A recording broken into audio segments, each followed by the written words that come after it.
now these bitches, they boys are talking your name friend. Mixing the stats of a wax, I'ma keep it stacked. Just feel like a brain freeze. I ain't had shit in forever. I didn't do better. This shit ain't campaign free. I lost some friends and I lost some support, but fuck it, cause that's how the game be. All now these bitches ain't loyal. Like over like boys are talking your name friend. Mixing the stats of a wax, I'ma keep it stacked. Just feel like a brain freeze. I ain't had shit in forever. I didn't do better. This shit ain't campaign free. I lost some friends and I lost some support, but fuck it, cause that's how the game be.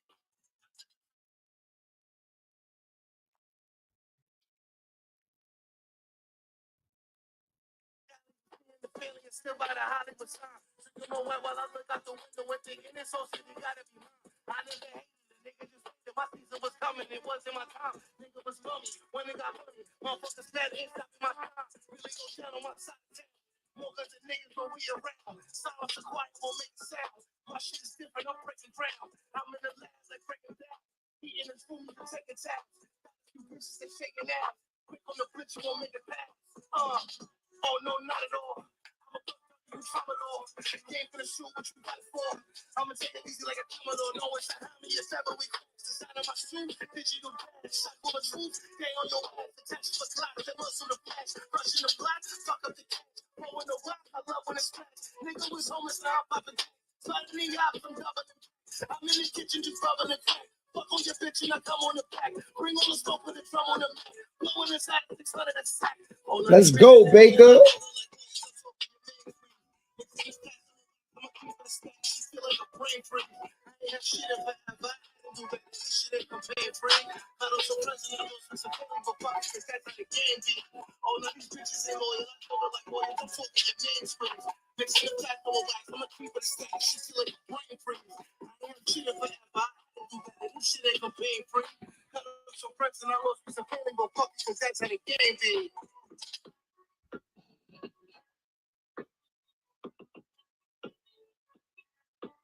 Hold on, run that back one more time.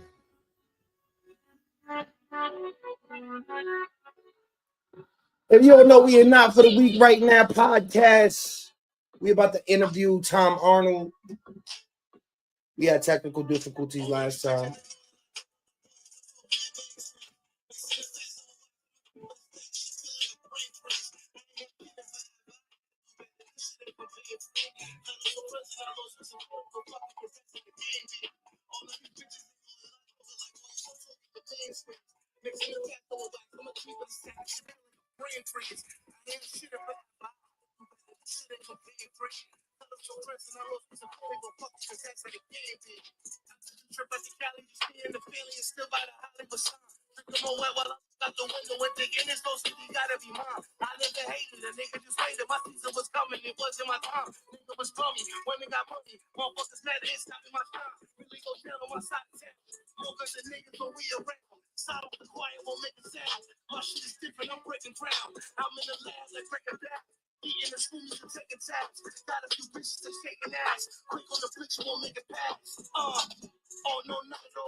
Niggas and snakes, so I stay strapped. One of the fourth, I'm a stay jack.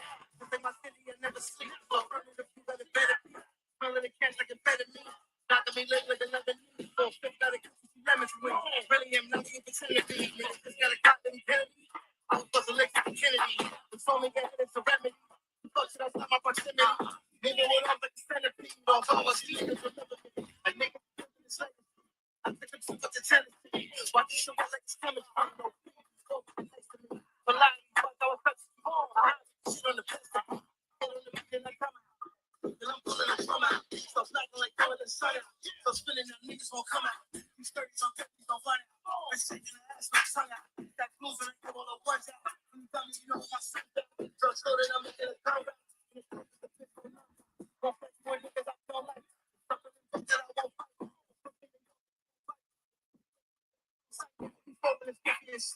The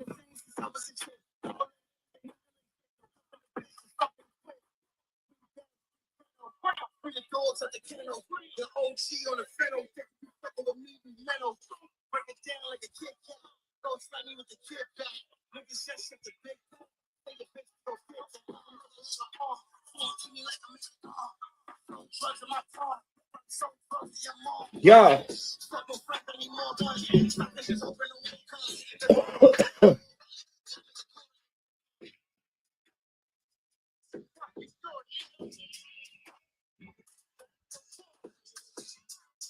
Let's go.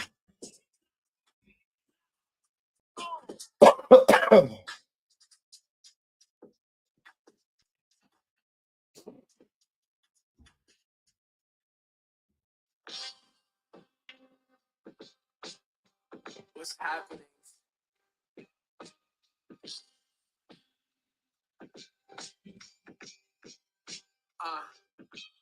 Before I told him that my shit is the best. He didn't listen. Now he's in the basement clutching on his chest. I got so much control, like I get rid of pests. I get under their skin like shooting chest. Put me through it, past the test.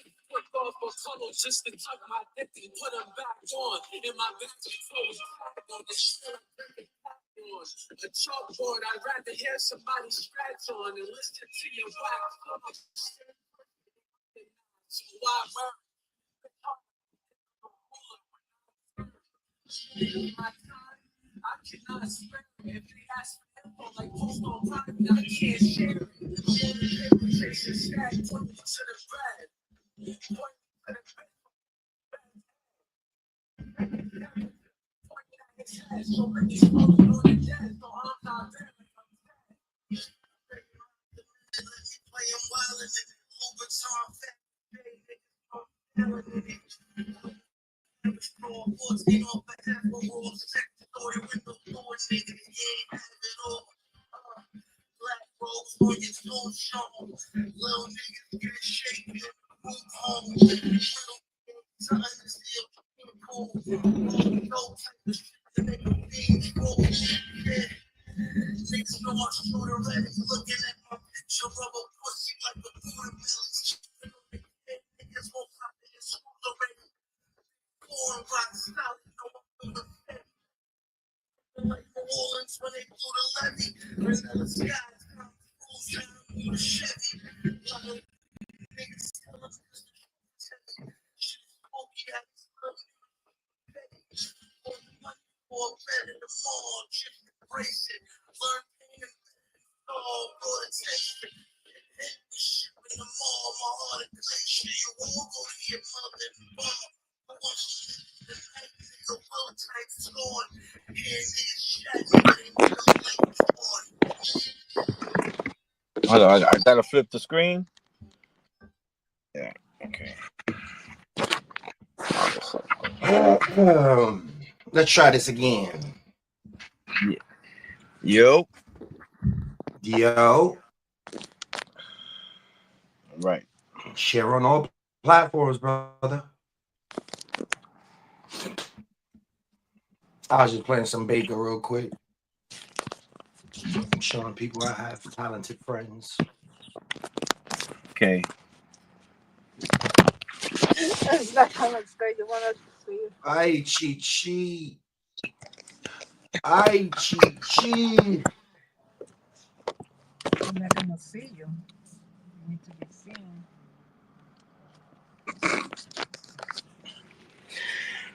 All right, let me see how I can figure it out. Let's figure it out.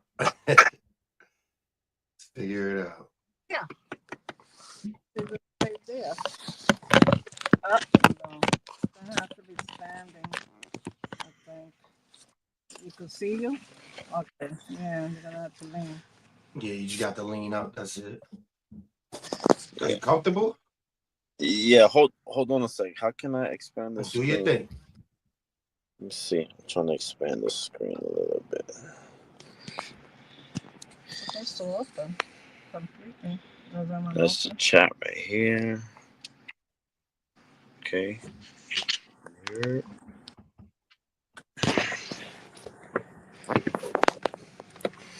It doesn't open? No, that's cool. That's cool. I You figure it probably out. gonna have to hold it up.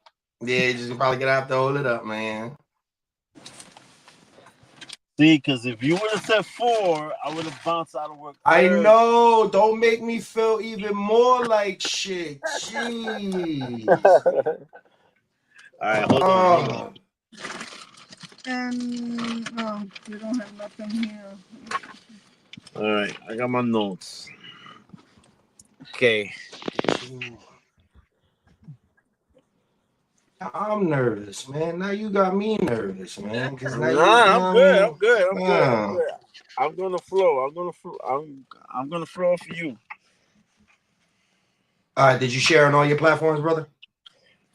I don't know how to do that on here. On the phone. Audio. Nope. Don't even worry about it. Then we'll just do that later. There's got to be something here. Join the chat. Okay, I got the screen. Okay. Okay. Join the chat. Connect. I could connect to my YouTube. Yeah, do whatever you want. Sign in. My wife is leaving me messages right now. It's not the time. It's not the time. Okay. All right, ladies and gentlemen, we are here on Not for the Week.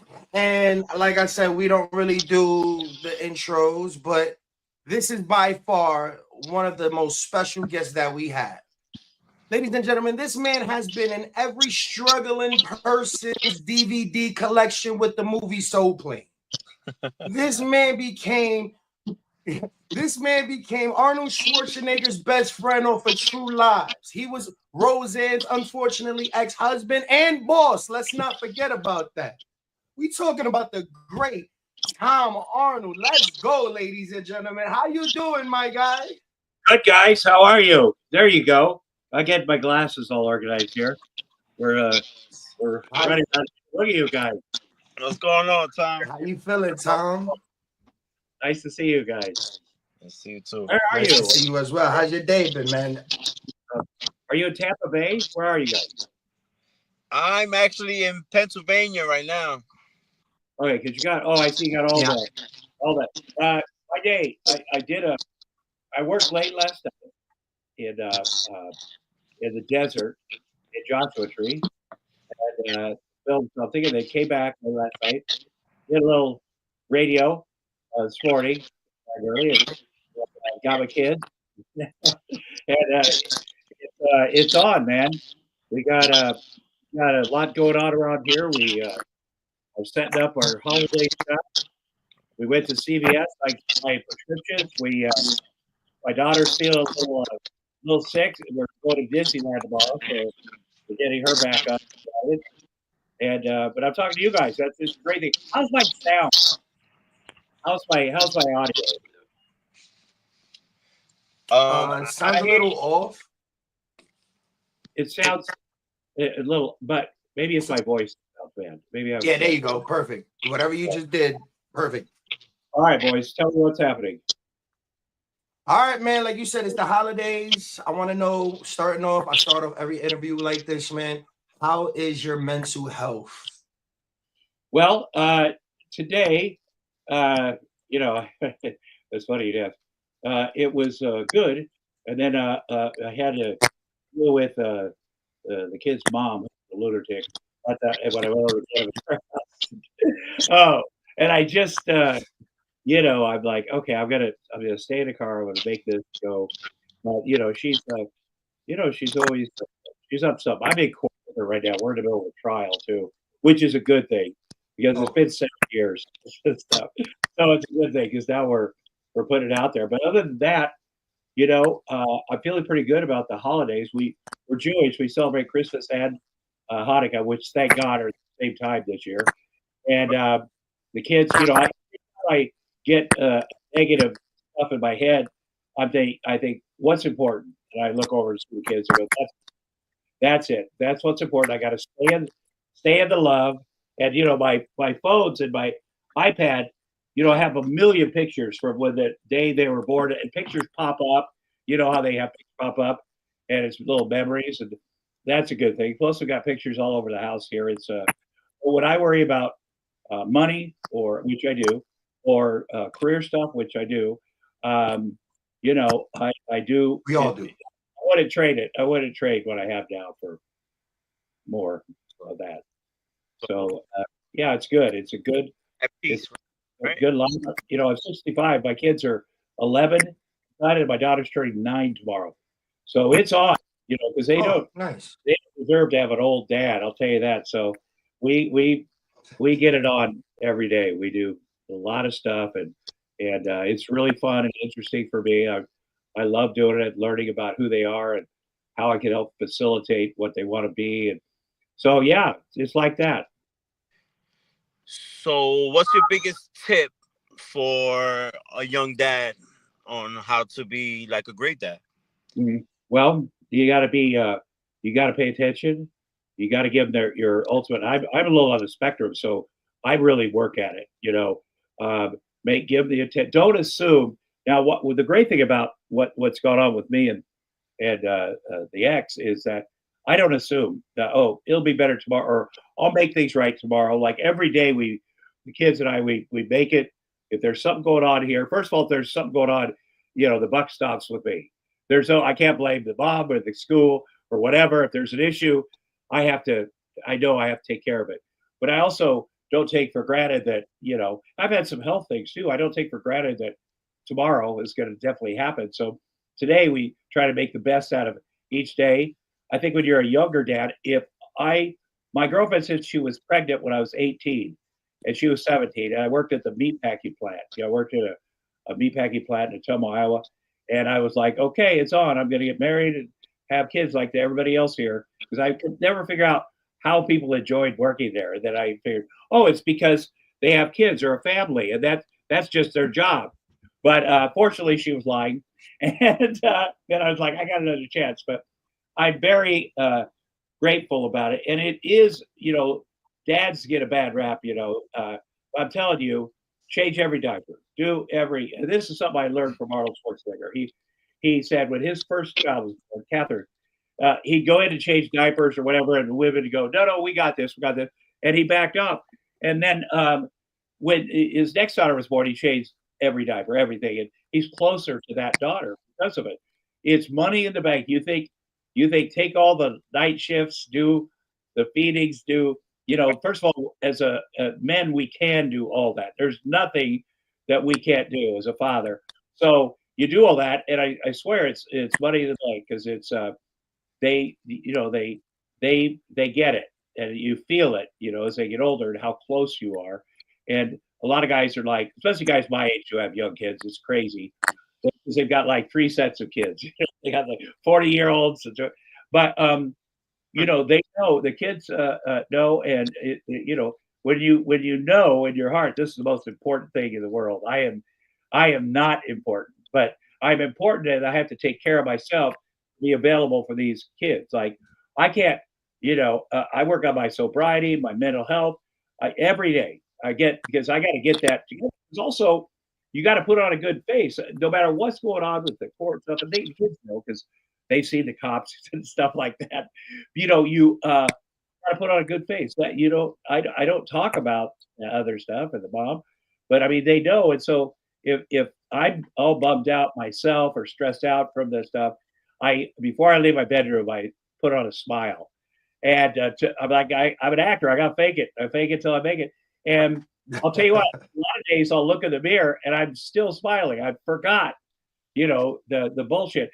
And last thing I want to say is this: it does get overwhelming. Life gets overwhelming. Dealing with money, career, whatever, relationships, all this stuff. And there are times that I wake up, I'm like, I'm not going to be able to fix all this stuff. I just can't. I see no end to this. And what I do is I say, what's the thing I least want to do right now?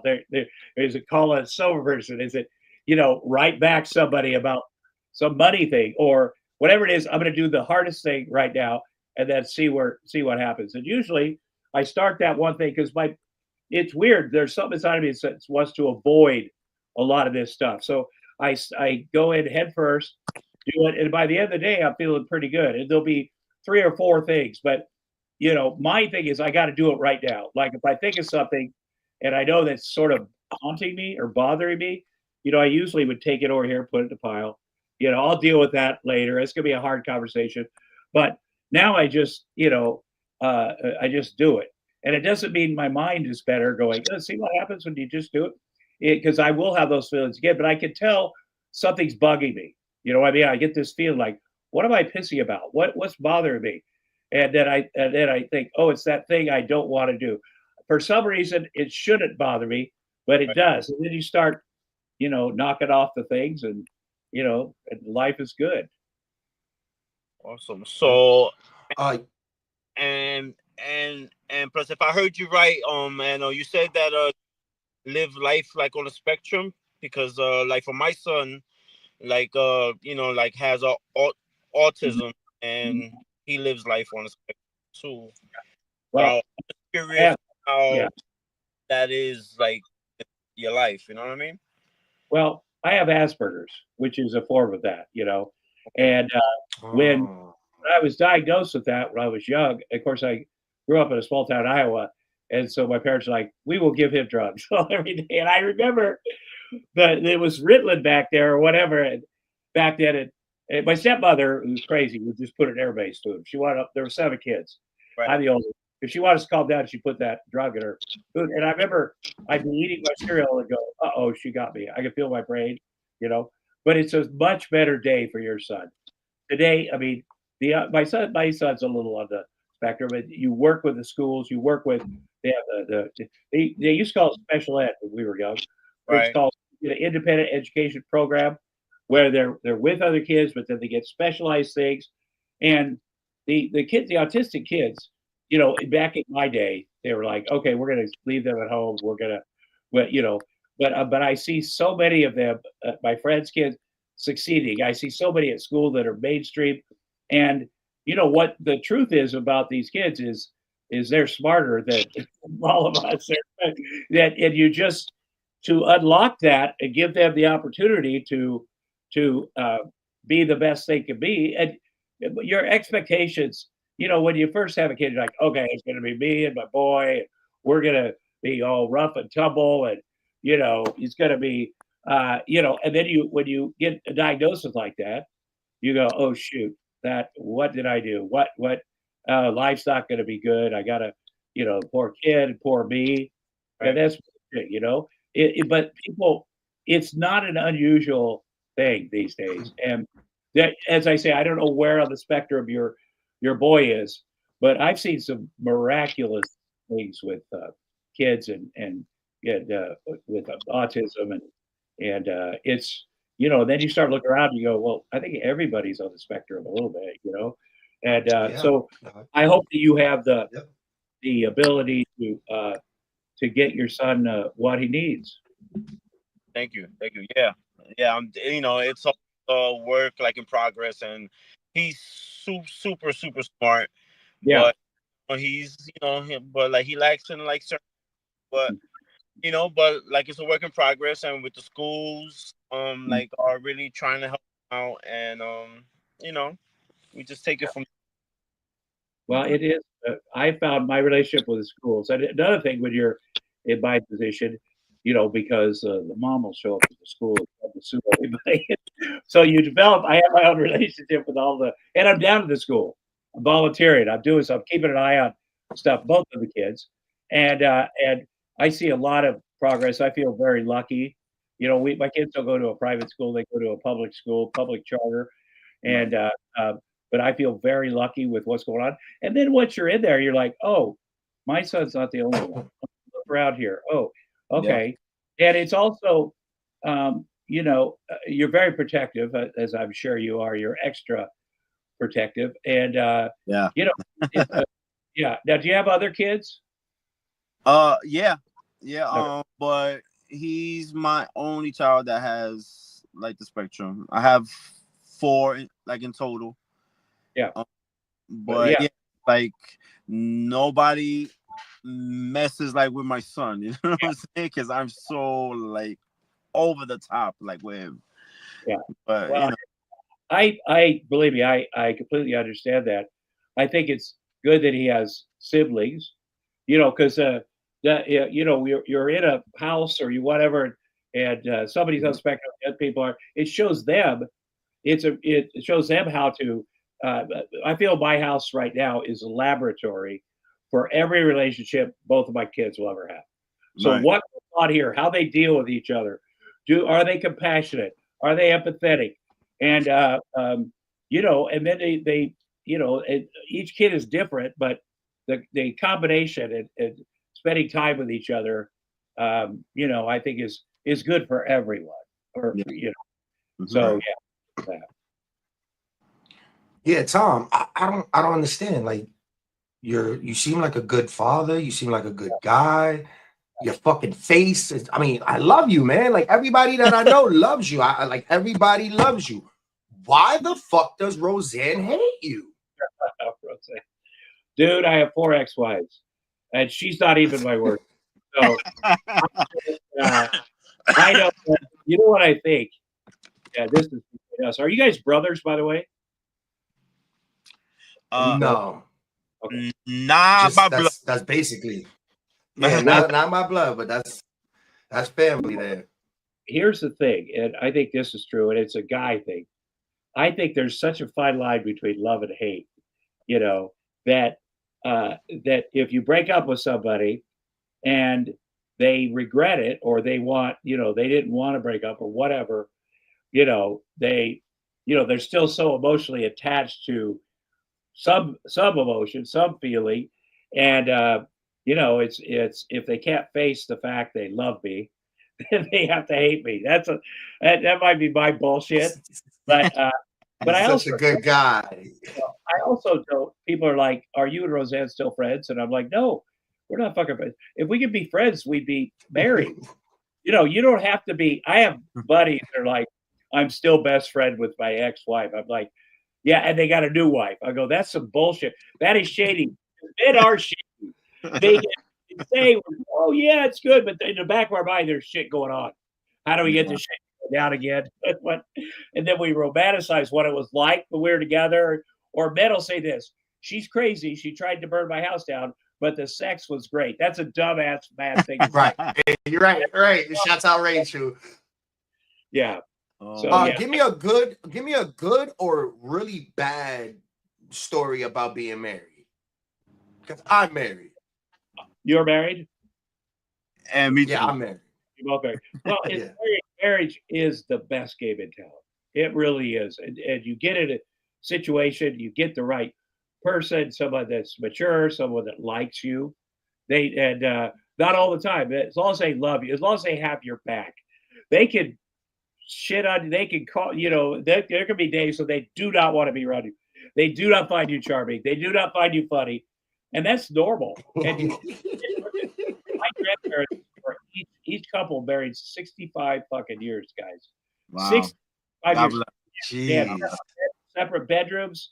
I don't know what the magic was, except they just kept going. They just kept, and I think if you think of your marriage also like a business, and you say, well, there's a lot of love here, but there's also business. Like all this stuff we're doing together. We're building this or building that.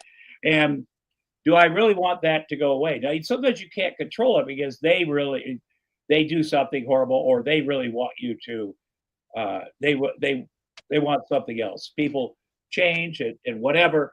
But I think you got to keep your side of the street clean. Number one, don't do any, the bullshit, whatever. And it's easy to do bullshit when you're a man. It's easy to get other things going, other people, bring other people to the relationship, do all that shit.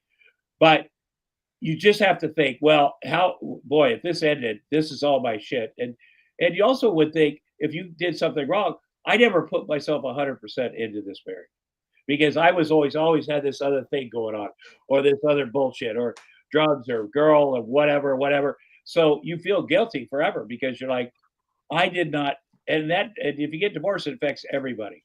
It affects Right. people. If you have kids, it affects families, friends. It's weird for everyone. And so, I mean, it's necessary sometimes, but you just stick in there and be honest and if things get a little, as they do, you get a little separated, a little. What I always tell people, because the thing about sex, people make a big is that it's true because Awesome. it's great because it's always awesome. I've never had a Yeah. well, that was a bad experience in my whole 65 years, but but I think that what happens is people get together, people start working. You're working here, she's working there. You're doing this, you got kids. You go and that physical stuff that's so important to intimacy that goes. That's not number one thing. And what happens is you start resenting each other. You're like, I wonder what she's doing when she's at work. I wonder why doesn't he like me? He doesn't find me attractive. He's an asshole. And you get farther away. And what I tell people is you just got to break. You got to come home. It's not by now you build it up to be, a romantic thing. There should be roses, whatever. You just got to both go, let's bust a slump. Let's fucking do something, man. It's not gonna be perfect. We'll do better next time. Let's bust. That's It's right. the only person in the world you get to do that with. Let's bust this up, and then we'll stop hating each other, and then we'll work on maybe doing this more often in a more romantic way. But that seems to work. Okay. Cool. What do you think about the new president elect? I know him for over 40 years, so I have a personal. I mean, he's the thing about Trump is he is authentic. He is authentically bad. That's who he is. Though that's who he was when I met him in the 80s and worked with him. That's who, and other people come along. They're like, I want to be like Trump, like Ron DeSantis or somebody like that. And people will go, you're not authentic. You're not. We're never going to vote for somebody that's not authentic. So I think I wish him the best. Mm-hmm. I hope he does eliminate the tax on Social Security because I'm on Social Security. He made a lot of promises, a lot of expensive promises. Shout out SSI. But I think that, there's some of his ideas are just awful. I think if they were enacted, deporting 12 or 15 million people all of a sudden, it would be so bad for business. I grew up in a farm area, and it would shut down right there, right that day one. There'd be no nannies in California. There'd be no people. There'd be no construction. Could get crews, and I think everybody should enter the country legally. But I also think there's a bunch of people here who have dedicated their entire lives to being good citizens, and they paid taxes. They've started businesses. They've had families. They're important members of the community, and I think that if people were smart, Reagan did this back in the 80s. He had an amnesty for the people that were good citizens and been here a long time. This, and then the idea was we'll start it over for new people, keep them out. They also had to pay They had to pay a big fee.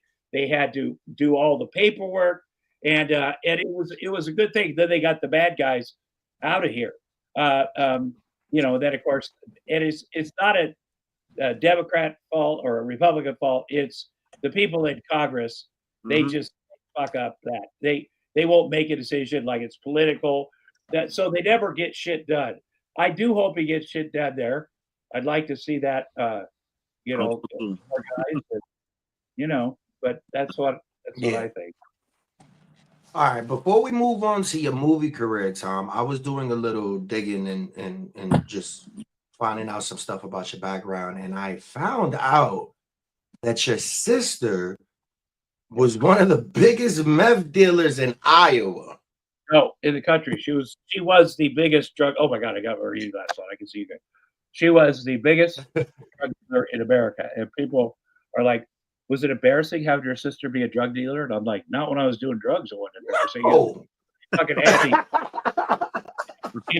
There are, where I'm from, you could go either way, and she, there's a documentary series about her and us growing up called The Queen of Meth. And I think they did a good job with it because they really go into what our childhood was like. It was just fucked up. But you can see how she made the decisions that she made, And our mom was a absolute lunatic. The first time we ever drank or did drugs, we got it from our mom, and she was doing all this shit. She was a bit of a dealer, involved. But she was also married to the chief of police. That's the kind of town I'm from.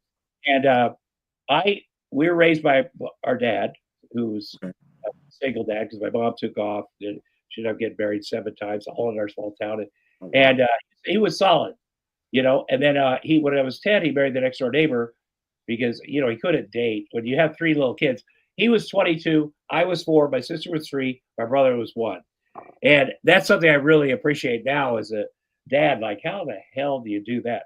But at one point, he said he wanted to marry the next door neighbor who had kids too, and we wanted him to be happy. He asked us, believe it or not, and we said yes. And then they got married, and that was a little bit of a tough thing for me because I'm older, and she kind of wanted to break me or get me out of the house, and I ended up moving in with my grandparents. Who the first day I was 11, I moved in with my grandparents. My grandparents were very nice. My grandma was extra nice. I moved in, and I came home from school, and we're eating dinner, and she buries her head in her hands and starts weeping. And my grandma was like, "What's going on? What's wrong with you?" And because I had a black eye, I didn't even think about it. But boys get a lot of black eyes where I'm from, and I remember thinking, "Oh, I can't live here either because there will be a lot of black eyes if that's how she's gonna." But so when I was 15, I moved in with our mom because I wanted to drink, do drugs, grow my hair. Fuck it. Like, I knew she had no rules. She'd never be home. And so I knew what I was getting into. Like, I never thought of her as a mom, but I'm like, I will live there. I'll live my life. And then my sister, who'd done so great in school and sports, moved in too when she was 14. And my mom, she started dating a 22-year-old, but pedophile from our town. Oh, wow. And so my mom's like, you have 3 choices. You can break up with him, which a 14-year-old girl's like, I'm not going to do that. I can have him arrested, or you could marry him. And she's like, yeah, I'll marry him. I'm 14. So my mom drove them down to Missouri. You could do that at that time. Oh, wow. Everybody got wasted. She married this guy, and her life was just off the rails from that. And, he beat her up on their wedding night. I went over there, got him, and got her, and all this other shit. He ended up dying in a mysterious fire in his own bed. Probably, she's pretty tough. So you cannot go back to 8th grade if you've been married, or 7th grade or 8th grade. You don't go. You're married. You've lived with a guy, and then you can't just go back and integrate with your old gang at the junior high.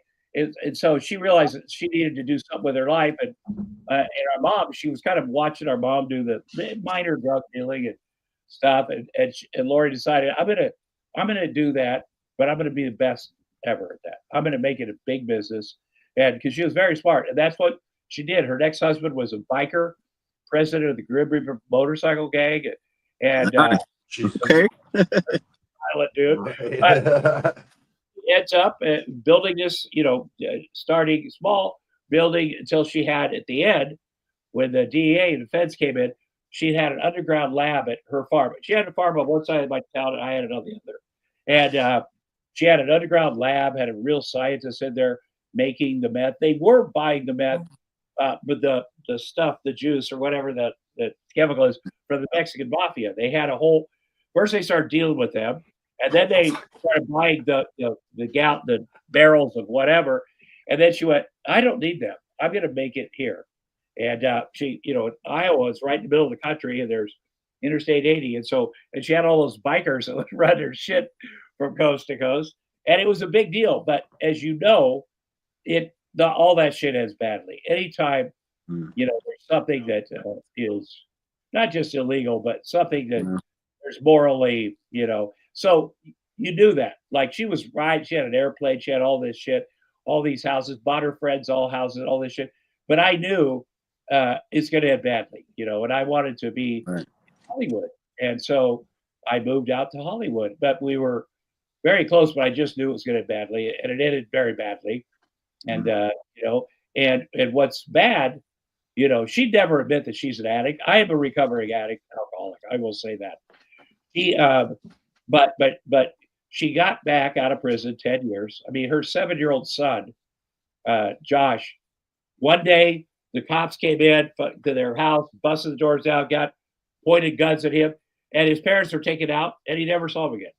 I mean, my sister, Jesus, she 10-year term. His dad, the biker, who would not apologize for dealing drugs or running guns, and he wasn't going to turn on anybody. He died in Fort Leavenworth. So that was the last time that 7-year-old kid sees his dad being hauled off to jail, and that's it. And she got to get out. I got her a really good lawyer, and she did narc on people. And as they all do, you might as well just do it because they're all going to narc on you. And obviously, on my sister. But do what you got to do, man. If you've got a family, do what you got to do. It's the new trend, Arnold. It's the new trend. Yeah, it's the new trend, man. Well, but she got out, and I got her job at the meatpacking plant where I used to work, Corbell. And I thought that's the best job in town. It's hard work, keep her straight, keep her whatever. And then I got a call that she'd from the DEA guy. Yeah, she's not working at the plant anymore. She's opened a bar. She's drinking, and she's dealing drugs. And he said, if she will stop right now, we're not going to bust her again. And so I fly home. I get my 6 brothers and sisters and my dad. We go to take a picture at the picture studio down in our town.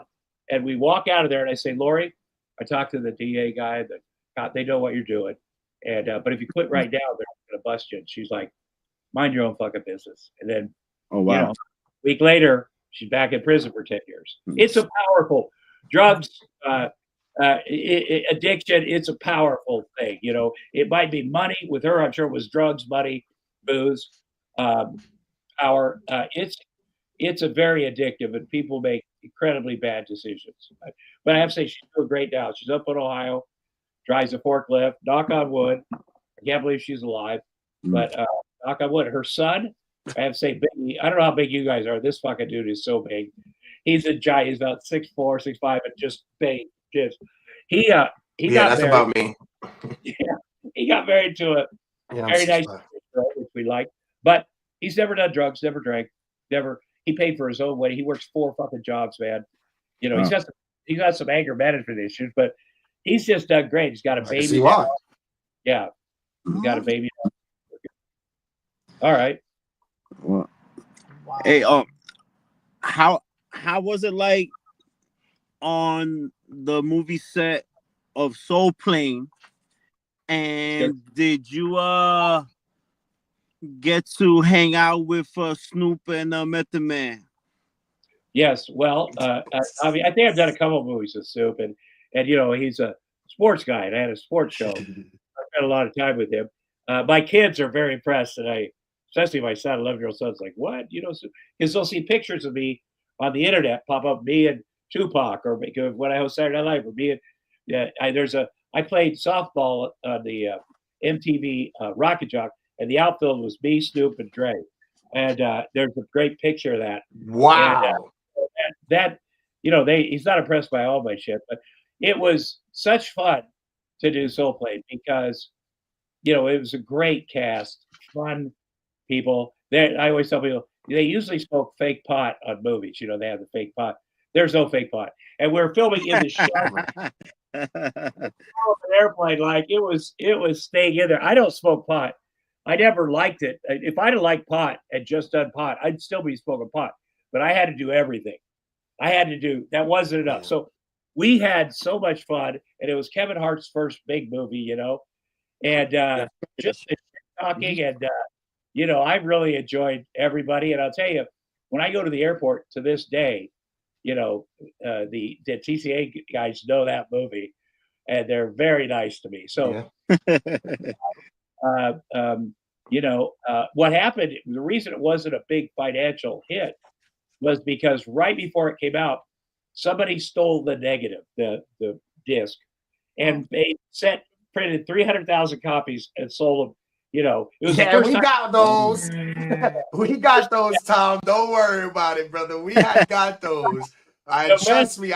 Listen, like I said like I said in the beginning of this, everybody that has struggled. We had Tom Arnold on Soul Plane on a white disc. Now we didn't know if it was Booty Talks Volume 53 or it was Soul Planes, but guaranteed we had you all. Listen, we know you from Soul Plane. Tom, did you know it was going to be a successful flop after, and did you see the stardom in Kevin since that was his first movie? Did you see what we see now? Well, I'd also worked with Kevin doing stand-up. Like I've done stand-up.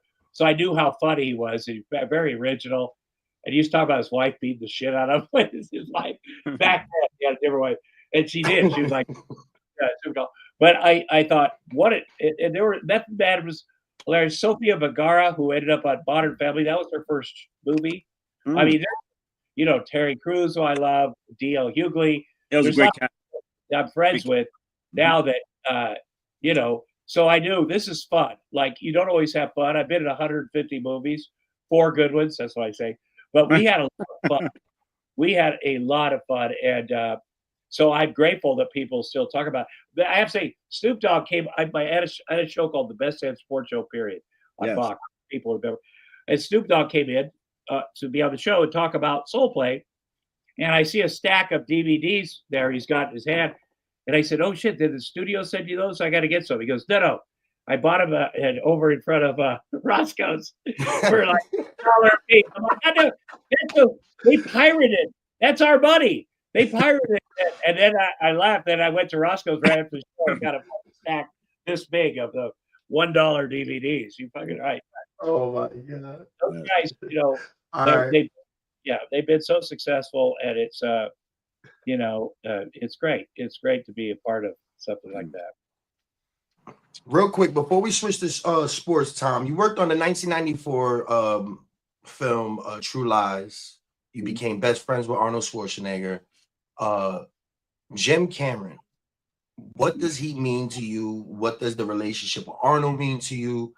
What did that movie mean to you? Well, it was really my first movie. I did parts in my first scene in a movie was with Dustin Hoffman in a movie called Hero.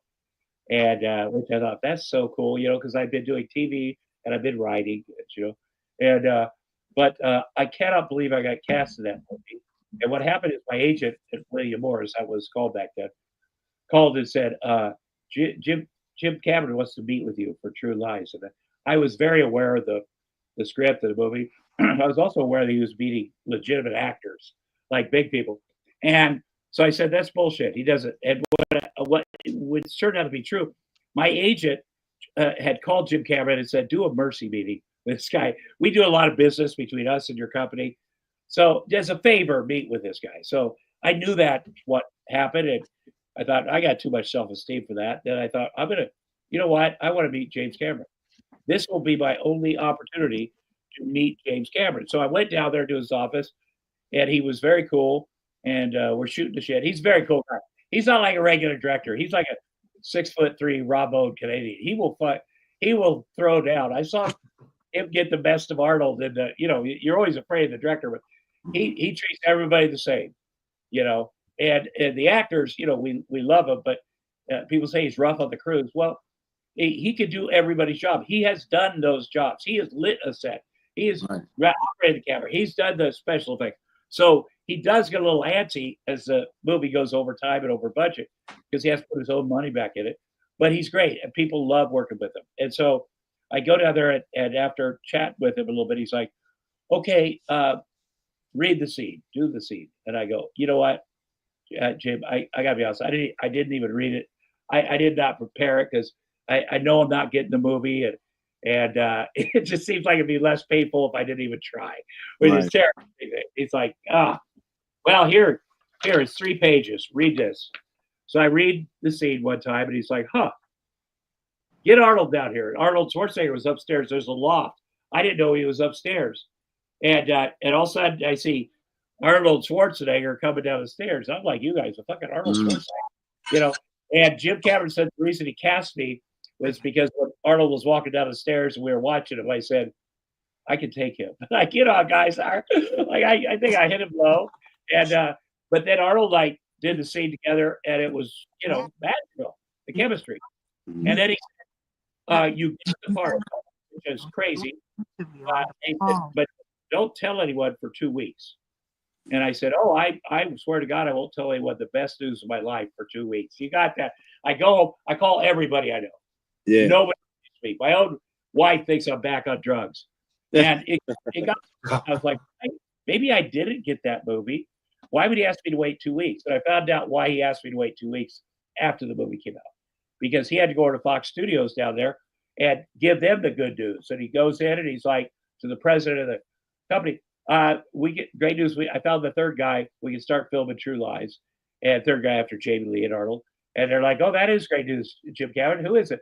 And he said, it's Tom Arnold. And they're like, that is horrible news, Jim Cameron. And he said, well, don't you read the tabloids? Like, he is a crazy person. And Jim Cameron's like, no, I don't read the tabloids. But I wrote this movie, and he's the guy. And they're like, we can't approve Tom Arnold for this movie. And Jim Cameron's like, that's too bad, because I really wanted to make the movie here at Fox. And now I'm going to go down the fucking street and make it at Paramount. And they're like, oh, shit. We'll let him try. We'll get it. He'll be on. And so the fact that he did that for me, risked, it was the most expensive movie ever made at the time, and took a chance on me and let me be me, let me improvise, and let me, he was right. It was, he looks like a genius, but there was a lot of people rooting against it. In fact, the first time they screened the movie for, you get an audience rating, you have a bunch of fans, they show up at a big theater, they don't know what they're going to watch. All of a sudden it comes up, True Lies, it says James Cameron, and people are like, yeah. Arnold Schwarzenegger, yeah. And it said Tom Arnold, and they booed. Wow.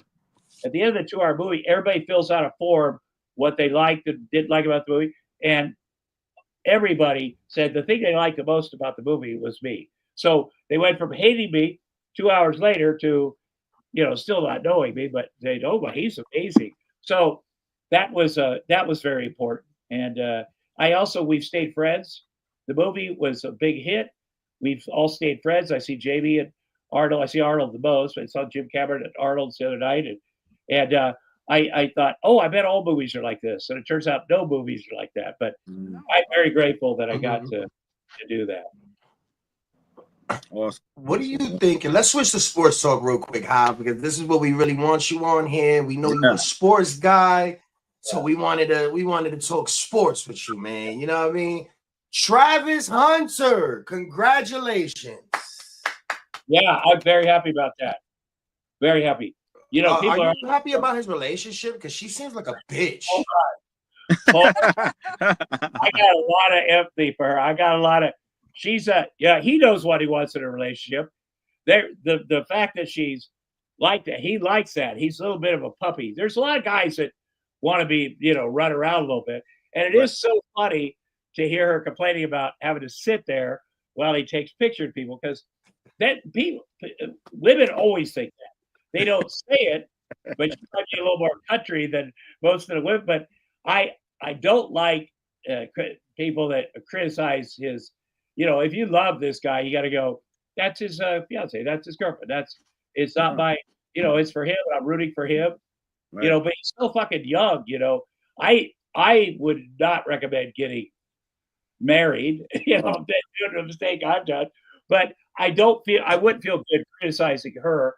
She, not everybody's, on top of all the etiquette, and she must do a lot of great things that he likes, and you don't want to take away from his big moment by having to defend her. Right. And he's had a life. His speech was so fucking good, man. So good. And talked about his mom, his grandma, and then his dad. Because we always get very emotional about our dads, whether they were there or not. It's a very emotional thing. I love that him doing that. He deserves it, Heisman. Like, he is that good. He's good on defense, and he's good like on offense. That guy, it's the complete package. Yeah. And I love I know Dion pretty well and I love what he's doing there, but also his son, Dion's son. First of all, he's super fucking good looking, and he's also great. And anytime I've seen Travis and Dion's son interviewed together, it's hilarious. Yeah. Because Yes. Travis is very sincere and Dion's son is very funny. And it's not easy being Dion Sanders' son. Let me tell you, it's Oh, I'm sure. Yeah. So he must have. I'm very happy for all that, but but also Travis should have been prepared because someone just said, "Hey, there's going to be people shit talking you, your fiance, your mom, whatever. You just got to be thick-skinned about it." And but I love that he said, "Here's my favorite thing. This is so she's been depressed. She's been crying and drinking all day." Right. That from how I grew up, that's so, so who knows what, maybe this will be it's sometimes people get a little jealous with it, even though they say, I support you 100%, I love this. And then when it starts happening for their partner, it's a little, because they're like, oh, he won't need me. Our relationship is going to be so different now. You have to make yourself secure. She needs to work on making herself secure. I did notice a little way to her. She met him cheating. Tom, she met him cheating. Like, what do you mean secure? She'll never be secure. Who was cheating? Which one? Him or her? Well, she said that she met Hunter while he had another girl while he was in her DMs trying to get at her. So you met that man as a cheater. Well, yeah, but here's the thing. Young people, and they are young people, it takes you a little bit to get things worked out, Right. That happened. There's a lot of love stories, man, where, people were with people and then they met somebody. They're like, oh, this is the thing. And my other thing is not. That's why you can't rush into shit when you're young and go, what, this is, but you shouldn't cheat. But I think it's forgivable if you get to a place where this relationship is solid and, you don't need to carry all the bad stuff. But again, she's friends with Lil Wayne. She introduced Lil Wayne to Travis, and I'm like, what the fuck is Lil Wayne in this relationship, man? She knows all his songs. He didn't know any of his songs. He does seem like a nice, naive young man, which happens. And so whatever happens, most guys his age would have had like 6 women there in New York hidden around. Absolutely. I know athletes have a lot of shit going, man. Right. A lot of shit, complicated shit, and they keep it all going. Somebody in every town, which is too much for me. Right. It's like, oh my God, how do you keep track of it? Jesus, that's a lot of work. Can you imagine having to track all that many women? So, yeah, but you got to wish them the best. Whatever's best for Travis. Whatever's best for Travis. And I'm sure he's thinking about things now, after this calmed down a bit. Hopefully they're having some heartfelt, serious. Fuck him, Tom. He's going to learn the hard way, man. He's going to have to learn the hard way. He's not even in the NFL yet. Yeah, we all learned the hard way. Unless we're jaded at first, like assholes coming in, which I think is better to be a little naive, and sweet, and learn it that way, and then go, okay, I don't like that feeling, and then I'm going to look for something else, and and then they look back on it, hopefully years later, go, yeah, I'm glad that shitty thing happened, because if that hadn't happened like that, I would still be in that shitty relationship, and I wouldn't be the person I am now. So shitty things happen, but it's also very funny that people are, that she's kind of ever doing this or that. Roseanne was a fucking crazy person. I have to tell you, we met when I was 23 and Roseanne was 30 when we met. We were doing comedy in the Midwest. But she was very funny, very funny. She had a family and a husband. She was so funny. And, and she thought I was funny, which is the key to a relationship. Because if a woman thinks you're funny, we know we're good looking, right, guys? But if a woman says we're funny, holy shit, they got us. But she, her marriage, and we were friends for 3 or 4 years before. No, 5 years. We met in '83, and we traveled around. We do shows, get a party, fucking hard. But I could tell her marriage was, on the rocks. But I love that she was a mother. So when I came out to write her show, I had come out to LA. I lived in Minneapolis at the time. That was a good comedy place, Minneapolis. And I came out in 1988, January of 88, to write the Roseanne show because she's like, you know my character. And I'd been writing her jokes for years and stuff. And so I came out to write the show with my fiance from the Midwest. Oh wow. Very nice woman. Very nice woman. Wow. She, Sucio. what I didn't know was that Roseanne, until a year later, after my fiance had broken up, she went back home. Thank God. But she's very nice. But she said, we should be together. Nobody likes either one of us. We should. And I didn't know that she liked me. But my fiance, who moved out to LA with me, knew she liked me the whole time. Because women know. And women know. Yeah, women know. Women know. So yeah, I'm like, okay, yeah, that sounds good. We were great friends and stuff. And if you see stuff from when we were just friends and we were first together as a couple, there's some pretty crazy shit from both of us, fighting or whatever. Because if she said that guy's an asshole, I'd have to go fight. It didn't matter. No, my old lady says, but then I think, it was so fun too. It was so fun. And fun with the show. I worked on the Roseanne show for 6 years, and I worked with the best people. I got to hire my friends who were great. I got to act, produce it, write it, and it was a great experience. But the day she filed for divorce, I got fired, believe it or not. And wow, that was right before True Lies came out. Like nobody knew about True Lies. I got fired. Everybody in my business says he'll never work again. He has no talent. He rode her coattails. He'll be back in Iowa in 2 weeks. And I'm like, yeah, that's probably true. But Jim Cameron's like, fuck that. When True Lies comes out, that's going to change. And it really, Tom. Yeah. Oh, go ahead. Keep going. No. I said another. Oh, who's going to be your MVP this year? Who's your MVP in the NFL for you? Well, the quarterback from Buffalo is pretty good. Pretty good. Is that your team? Is that your team, Buffalo? Nope. Fuck no. And I hate to say, I'm going to say it. I'm a New York Giants fan. Listen,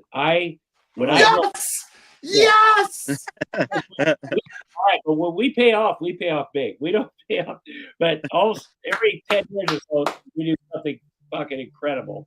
And in Iowa growing up, when I played football, our colors were red and white, and I was a quarterback. I was much trimmer. But my head is a size 8 plus. They couldn't get a red helmet to fit my head. This is when I was like a freshman. So they got a blue helmet. It's the only one that fit my head. And so I was easy to spot in the backfield. But also I'm like, I'm going to make the best out of this. Everybody in Iowa is a Vikings, Bears, Chiefs fan. I'm going to be New York has blue. I'll get some black electric tape, put an NY here, and I'm going to learn everything I can about the New York Giants and be their fan. And it really paid off because a buddy of mine bought the team. So the Tisch family, they bought the team. I'm like, oh, hell yeah. We got the good tickets and we're doing good. So, but there's a good history there. I love watching the NFL. It takes a minute to get over shit when your team is so bad. You have to go, okay. And when they lose, I go, okay. I'm also at Iowa. Wow, we have one job. Yeah. We have one job. We just got a tank, man. It's either Shakur or Cam. They can't fuck this up, man. They can't fuck this up. Yeah, that's true. Well, so who do you guys think? Who do you see in the Super Bowl? I got the Vikings winning the whole thing. You know what? I would be all in on that. I had a feeling. Again, I lived in Minneapolis for 5 years. Man, that team, 4 Super Bowls, no wins. It is when your team doesn't win, it makes it a little bit easier if a team wins that has never won, like the St. Louis Blues or even the Washington Nationals, or when the Kings went out here back in 2013 when they won the Stanley Cup. I'm like, that was such a great. We were down. I got down on the ice with everybody. People were weeping. I got punched in the face by the goalie accidentally. Got a black eye, which I love. Oh wow! But, good win.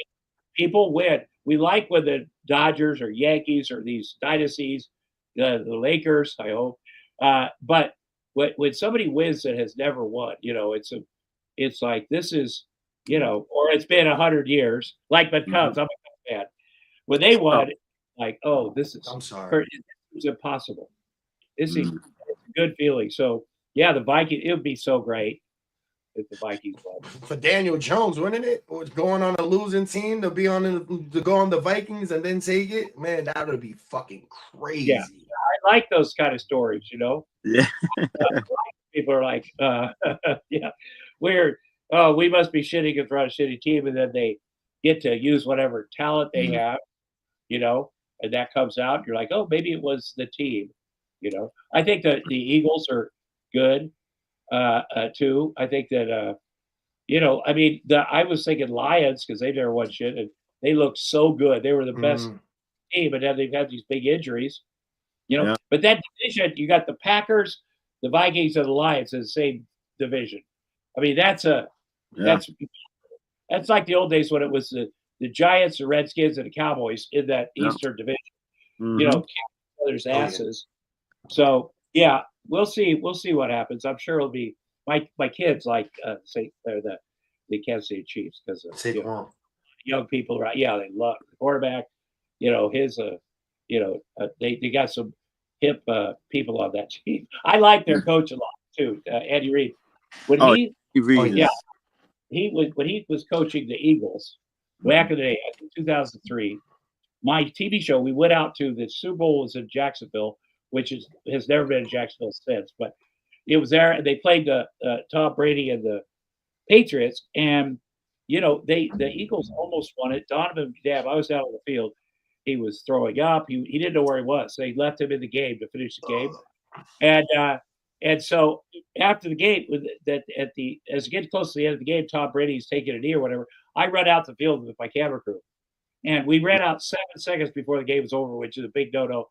And so I put my mic in his face. He's kind of standing up, and I go, "How's it feel, Tom?" And he goes, "Well," and he sees it's me, and it takes the mic and goes like this. It was very funny. And for some reason, he apologized for it later, but it's exactly what I wanted on my show. And at the end, they're like, "You got to go talk to Andy Reid." I go, "I'm not going to talk. He just lost. He's probably feeling bad. I'm not going to bother him." That's what you're supposed to do in sport. I go, "I'm not doing it." We're coming down a long hall to leave the stadium, and he's at the end of the hall walking towards me like high noon. I'm like, God damn it. I know I'm all mic'd up. So we get up there and go, "Hey, Andy, your wife's very nice." So I've been sitting with him. Nice. So I've always rooted for him. And, there's a lot of good story stuff, and NFL's great. It's not as good as college football, but it's great. Right. Where are we going with it? What's the game of the week that we want to go over with Tom, man? Game of the week for this week that's coming up. Last week. There's last really week. Good what happened? What was the game of the week last week? I don't remember. Let me tell you something. When you have kids, you got to jam your sports stuff in after they go to bed. Like you jam. I sit there and just jam it, catch up on everything, do everything. During the day, sometimes on the phone, I'll catch up and stuff. But I just, get all the highlights, all the shit, catch up, get my head right, to understand what's going on. That's older. My son plays football. He is a giant. My son. I posted pictures of his team. Of course, I'm the assistant coach, and he is this much taller than everybody and very thick, just a giant offensive lineman. So, but him and his buddies now, they're watching sports, which is great because they get it from YouTube though, and they'll have a little video or whatever you call it, an 8-minute video, the best things that happen in football, the biggest blown play, whatever, and they sit and watch this, and it's kind of an enjoyable thing because I remember all those things. I go, yeah, I remember when that. But they play Fortnite a lot, but they see sports stuff happening, and it's happening organically, where he's like, I like this football. I go, you should. That's your sport. I can tell. So, yeah. What do we got coming up this week? What week is it, by the way? Week 16. Week 16. Week 16 already. I mean, on this list, I mean, there's a lot of good games that could determine like some playoff seeding with like the Pittsburgh Steelers against like the Baltimore Ravens. That's big. Yeah, if Steelers lost this week, right? And I feel like if a team loses a tough game like that, they're going to be ready to kick ass. And I love the Steelers coach, man. Yeah. I love Mike Tomlin. So that'll be good. I like, Mike Tomlin's the man. Ravens are very good, very nice guy, coach. But that's going to be. But the Ravens are going to win because they're going to win. They're going to do. I mean, it'll be a tough game, but they're going to win. So, I think. Yeah. There's another one. The Philadelphia Eagles against the Washington Commanders. Yeah. Well, the Eagles should win. They should absolutely win, but that means they probably won't because they had a big win last week. They're like, you chill out as a division rival, and they really should win by a lot. But I would be aware that could be an upset right there, that game. That's your upset of the week, Tom? Yeah, I think that's right. I think so. All right, let's go with the Minnesota Vikings against the Seattle Seahawks. Yeah. Well, come on, man. I mean, I'm nervous because I was just telling you that I wanted Minnesota to be in the Super Bowl, and I don't want to jinx them. But the Seahawks are better than you think they are, probably. But yes. I think the Vikings are going to win. Yeah. Then we have the Houston Texans against the Kansas City Chiefs, which is a Saturday game. I mean, but Mahomes is injured with a highly sprained ankle. So let's keep all of this in mind, ladies and gentlemen. This is where the Vikings get ahead. Yeah. Well, they're due to lose. The Chiefs, they've been, being lucky does mean a lot. It's good. It's good to be lucky. That's how you get. But they are. Where's the game? It's going to be at Kansas City. Oh. Well, that makes it harder. Mm. I think that makes it a little bit more. He has a minor injury, by the way. I think Kansas City is going to win. Yeah, Taylor Swift is there, of course. Yeah. How do you feel about that, Tom? Like, as a public figure, how do you feel about the NFL, laser focused on Taylor Swift and making that a thing? Well, the NFL, it's a show, it's show business. And, they learned early on, when these celebrities or people come to the game, let's get them up in the booth, from Howard Cosell days that he had. John Lennon came up and talked about football. It was a big deal. And when you realize, we want to market this to everybody. And Taylor Swift she's the biggest star in the world. And the only thing I worried about was her relationship with Travis Kelce. How does this go? It makes me nervous, but he's big. He's big and very successful. And they seem to be very nice to each other. They both seem to be very sweet. And, and I believe she likes football a lot. Like, she's flown around the world to watch the Chiefs play. And it's fun. How perfect is it for her and him that they have all this success? She has the biggest tour ever by far. Yeah. My daughter is a huge. I listen to a lot of Taylor Swift stuff in the car because my daughter. There's nothing bad you could say about Taylor Swift or that relationship. There isn't. If you say so, it makes you an asshole. That's all I can tell you. Like, how bitter do you have to be when you go, those guys are perfect. It's going great, and she brings a lot of some eyeballs to the NFL, and he shows up for her on stage and does these things, and they genuinely seem to enjoy each other, which is really the key. I'm sure it gets stressful at times with this and that, like every relationship, especially high-profile ones. But they seem to, I'm rooting for both of them. Awesome. What you think about Caitlin Clark? Well, I went to Iowa, number one. Number two, I like her a lot. I got to know her before. I went in. I think I posted it. I went and gave the Iowa Hawk women a pep talk. She was there, the fake coach. But I knew of her from high school too. In Iowa, you pay attention. In Iowa, we don't have professional sports, so our college sports are huge. And growing up, women's sports way more popular than men's sports. Women's basketball, when I was young, it was 6-on-6. Three forwards on one side of the court. They never crossed half court. 3 guards on the other. And they'd have all these huge farm girls who were like 6'4", very thick, who could shoot 80% for the field because you couldn't get them. And they like 100% for the free throw line. So they score 75 points or whatever. When 5-5 came along, people and I were like, yeah, they'll never be able to do it. Girls cannot do that. And obviously that's just not true. I think she's done everything right. And she had a great college coach who's a friend of mine, and she has, to get all that on you. I was worried when she first went to the pros that maybe she wouldn't be as good. Nobody's great when they're a rookie, or in any men's, women's, whatever. I thought she's going to be. I hope she can handle that. And she's got above and beyond in her ethics and what she thinks about the world and other people. And she's humble, and she's gracious, and she's tough. She's tough on the court. If you ever sit close by, they talk about Larry Bird, all the shit talking, like they great to throw down. And but that's what's been great about the women's professional. Anytime you can bring eyeballs to that, in fact, to eclipse men for eyeballs, I mean that's freaking crazy. And the college sport women beating men, like that's crazy. I hope they make their money. I hope it goes back to these women because and Caitlin Clark's all the women before her, all the black women that did all this nothing. They've set it up for her. She's very humble about that. It's just the truth. So, I love her. She's great. And she brings a lot of fans out. Real quick before we get out of here, Tom, as you see in the background and there's everywhere around I am the biggest WWE fan.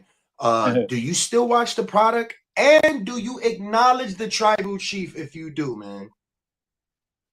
Well, here's what I grew up with professional wrestling. In Iowa, they have college wrestling, which is the best wrestling in the country. And we had this great coach, Dan Gable, who is a buddy of mine still, that just literally the best college coach of any sport ever. So that wrestling was big, but you could either play basketball when you're in high school or you wrestle because it happened at the same time.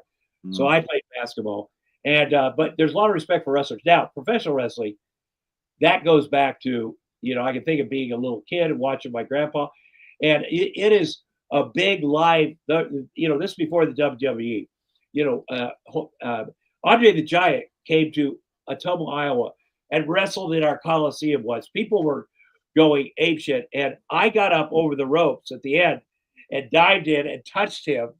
And then I got the shit beat out of me by the security, which is worth it because I fucking touched Andre the Giant. Like I think the WWE's been great. I like the personality. Is CM Punk back with the WWE? Yes, he is. Yes, he is. I've had a couple things where he did pipe bomb. His show when he was a Fox, trashing because I late night trash. Made fun of him being a Fox, and that's such a big honor. But I've always, when you look back at the history of that, it's like any other great sport where you go, I know where I was when this happened, when that happened. And, I see a lot of the retired wrestlers at these Comic-Cons I do. And, I always run into you there, man. Yeah, I go up and I go, I get their autograph for sure. There are so many, and we talk about what things are like and stuff. A lot of them are pretty beat up too. They put it out there, and so I have a lot of respect. Arnold loves the professional wrestling too. We have that in common. Yeah. He's fascinated with it, and it is a sport because you gotta. It's crazy the shit that goes down, and you can say, well, we sort of practice, but to be able to accomplish this, it's crazy, and so it's enjoyable. I like I like the bad guys. I like the good guys. I like that Roman Reigns. Is that how you say his name? That's the tribal chief. That's the tribal chief. You got to acknowledge him. Yeah. Well, listen to this. I was at Fanatics, is a company that does autograph memorabilia for everybody. They got. I was there. I met you there. Oh I met you there. We ran into. We ran into each other in the bathroom, and I met you at Fanatics Fest. It's The hilarious. bathroom. I met a few people. Yeah, no Diddy, no Diddy, no Diddy. Oh my God! Free Diddy and his buddies and all put a and baby oil. Okay, but there's a woman there with us. If you remember, professional wrestler, just huge. Oh, what's her name? Like she was back Rhea Ripley. Yeah, she was in the dressing room with me. You got to be shitting me. I want to know everything about you and everything. She's genuinely, big.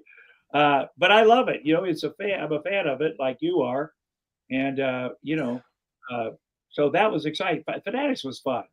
To see all those. It was a fucking shit show. Yeah. Oh, it was a shit show. It was a shit show getting around, but I had the luxury of having someone bring everybody in. But they're doing it again. And I'm sure it'll be better. Yeah, me and Hav will be there. Will be there. We'll be there. Hav, do you have any wrap-ups for Tom real quick before we let him go, man? No, man. It was a full and a complete, like an interview. And thank you, Tom. It was a pleasure. It was a pleasure, Tom. I appreciate you. We here on Not for the Week. Appreciate you, Laura Kane, Cap with a Dawn, Hav Boogie, man. We all appreciate you, Tom. We love you. People can't wait for this interview to come out, man. And yeah, man, just thank you. We're gonna have you again on, hopefully before the Super Bowl. Get more sports talk with you guys. And yeah, man, I just appreciate you for accepting this this opportunity, brother. Well, take care of yourselves. Take care of your mental health, your physiological health, your families, and we'll see you boys down the line. All right. Thank you, Tom. Man. Happy holidays, Tom. Merry Christmas, man. Happy New Year's. Happy holidays. Yes. And then that's it, guys. We're out of here. Hobbit, you went from light to day. I'm sorry, brother. Get home, man. I love you, bro. So good. I'm going to edit it tonight. It'll be out tomorrow, bro. Thank you. I love you, bro. All right, man.